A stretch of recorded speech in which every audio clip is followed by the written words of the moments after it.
Avant la fête de la Pâque, Jésus, sachant que son heure était venue de passer de ce monde vers le Père, ayant aimé les siens qui étaient dans le monde, les aima jusqu'au bout.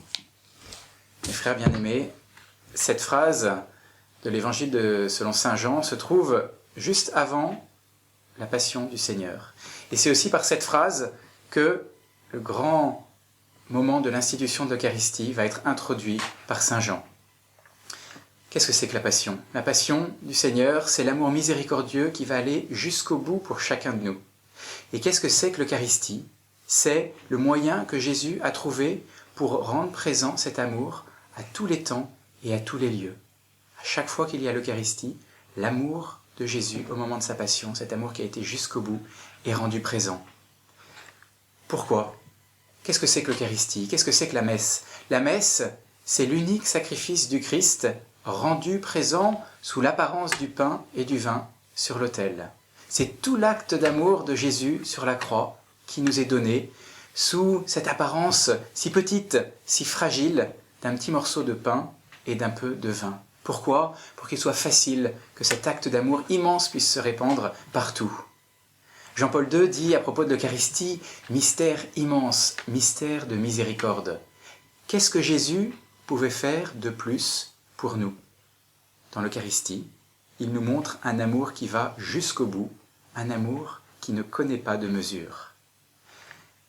Contempler l'Eucharistie, c'est contempler cet amour de Jésus qui va jusqu'au bout. C'est contempler la miséricorde de Dieu qui s'abaisse de plus en plus pour venir nous chercher. Vous voyez, j'aime bien dire que Dieu n'était pas obligé de nous créer et il nous a créés.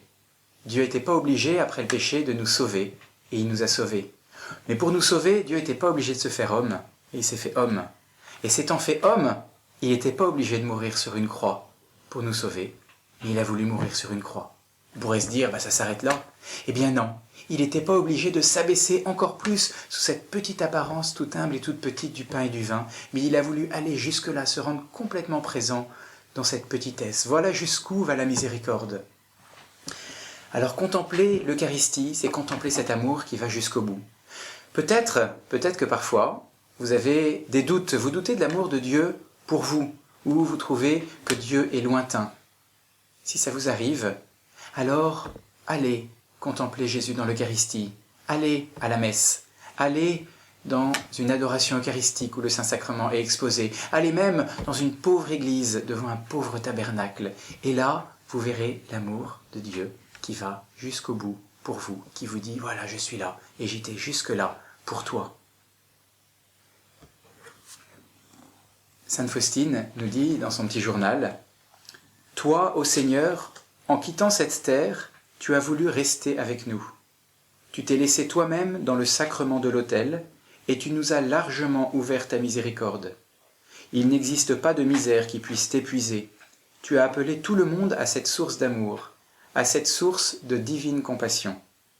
C'est là le temple de ta miséricorde, là le remède à nos faiblesses. C'est vers toi, source vive de miséricorde, que tendent toutes les âmes. »